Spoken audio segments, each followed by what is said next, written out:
नरेंद्र मोदी जी, अमित शाह जी, मोहन यादव और कैलाश सुन लो। कल बांग्लादेश की जनता घुस गई प्रधानमंत्री आवास में। 6 महीने पहले श्रीलंका की जनता घुस गई थी प्रधानमंत्री आवास में। अब तुम्हारे घरों में ये घुसेगी जनता। बांग्लादेश में बमचक मची है और उतई मध्य प्रदेश में ई मुद्दे पे राजनीति हो रही है। जी हां, आज सवेरे सवेरे कांग्रेस पार्टी के वरिष्ठ नेता पूर्व मंत्री सज्जन सिंह वर्मा ने कही कि हो सकत के भारत में भी बांग्लादेश जैसे हालात बन जावे। आज मैंने तो आह्वान किया माइक से कि नरेंद्र मोदी जी, अमित शाह जी, मोहन यादव और कैलाश सुन लो। कल बांग्लादेश की जनता घुस गई प्रधानमंत्री आवास में। 6 महीने पहले श्रीलंका की जनता घुस गई थी प्रधानमंत्री आवास में। अब तुम्हारे घरों में ये घुसेगी जनता। जो भ्रष्टाचार अब सहन नहीं हो रहा है, देश की जनता से विरोध।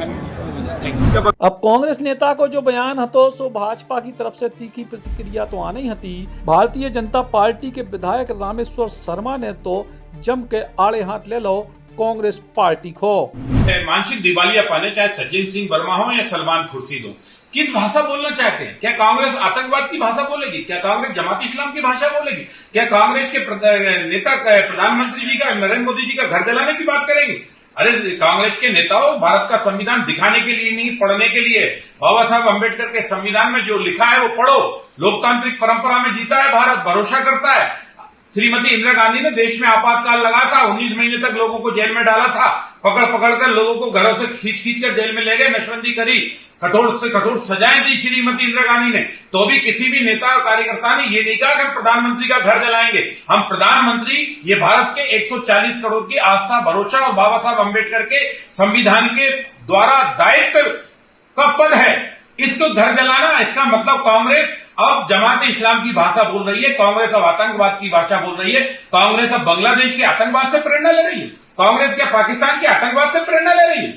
कांग्रेस किससे प्रेरणा ले रही है? अपने पूर्वजों को क्या शक्ल दिखाओगे? आजादी इसलिए मिली थी कि आप भारत के प्रधानमंत्री का घर जलाने जैसी बात करोगे। और इसलिए मैं कांग्रेस के नेता आदरणीय खड़गे जी से प्रार्थना करूंगा कि वो अपने नेताओं को लगाम दें और देश से माफी मांगे और भविष्य में लोकतांत्रिक भाषा सीखो। इस देश में किसी से किसी का मन में अगर लगता है कि हमें उनकी बात पसंद नहीं, तो प्रदर्शन नाम का चीज है। आग लगाने वाला नहीं है, घर जलाने वाला नहीं है, हथियार उठाने वाला नहीं है, लोगों की हत्या करने वाला नहीं है। क्या बांग्लादेश में लोग मारे गए, ऐसे आप हिंदुस्तान में लोगों को मारोगे? और पाकिस्तान और बांग्लादेश की भाषा और जमात इस्लाम की भाषा सज्जन सिंह और सलमान खुर्शीद ने बोली है। ये कांग्रेस की मन की अंदर की ईर्षा की भाषा है। कांग्रेस को देश से माफी मांगनी होगी, अन्यथा हिंदुस्तान ये समझ जाएगा कि कांग्रेस अब देश बनाने में भरोसा नहीं कर रही, कांग्रेस अब देश जलाने की योजना बना रही है। बांग्लादेश की तस्वीरें कोनो भी देश के हिसाब से दुखदाई हैं, लेकिन ऐसी तस्वीरें भारत में होवे, ऐसी बात कहवो कितनो जायज है, जो तो वे लोग समझ सकते हैं जो ई प्रकार के बयान दे रहे। Shri Krishna university Chhatarpur, the hitech university in central India. Bundelkhand के लिए गौरव की बात है कि अब छतरपुर में हम आपको देंगे विश्व स्तरीय एजुकेशन सिस्टम और वर्ल्ड क्लास इंफ्रास्ट्रक्चर।